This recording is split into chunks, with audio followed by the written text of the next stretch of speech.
Piers Morgan has lost his latest TV job, one of many, this time as host of Good Morning Britain. So yesterday he went on a number of rants obsessing over Meghan Markle. Today, when his co-host Alex Beresford called him out about his previous relationship or ties to Meghan Markle, he absolutely lost it. So let's take a look at how that interaction went. I understand that you don't like Meghan Markle. You've made it so clear a number of times on this program, a number of times. And I understand that you've got a personal relationship with Meghan Markle, or had one, and she cut you off. She's entitled to cut you off if she wants to.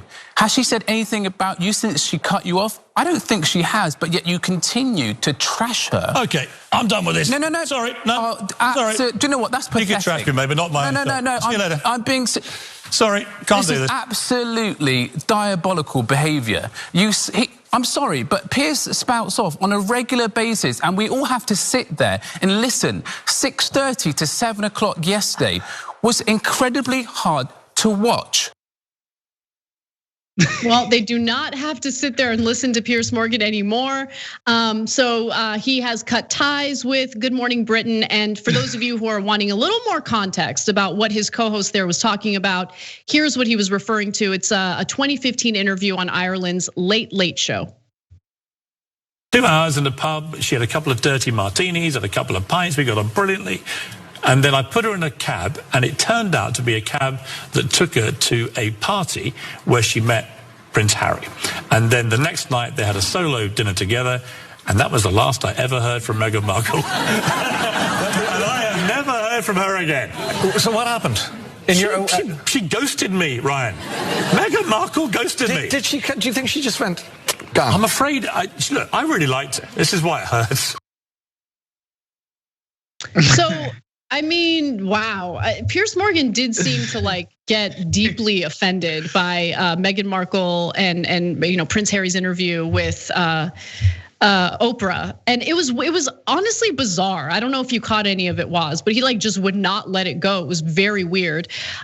So I guess there's a reason for it. I guess he had his feelings hurt years ago, and he's been kind of latching on to that.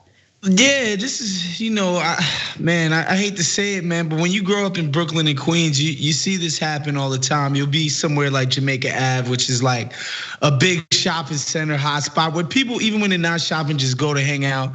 And you'll see a decent amount of catcalling and street harassment and all of that. And you'll see a dude, try to talk to a young lady, and when she, rebuffs him and rejects him, all you hear is, well, F you then, I didn't want your ugly ass anyway, blah, blah, blah, blah, blah. It gets terrible when that happens. So this is what Piers Morgan's reminds me of. He reminds me of a Jamaica Avenue street harasser, quite frankly. He didn't get his way, and now he's going nuts. He's going crazy. I mean, he went off so many times yesterday, and on social media, I'm sure many of you have seen it, that Ofcom had received more than 41,000 complaints about his behavior by Tuesday evening, prompting the broadcasting regulator to launch an investigation into whether the comments broke the UK broadcasting code relating to harm and offense.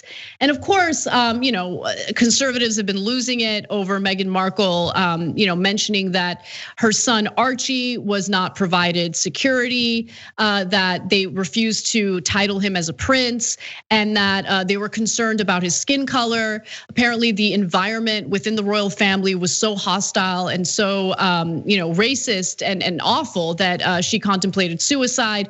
So saying these things in that interview with Oprah led the conservatives to engage in the only thing they're known for, culture war politics. It's what we saw in America, it's what we saw with Piers Morgan, but I guess his fifis were hurt over a relationship as well. Thanks for watching The Young Turks, really appreciate it.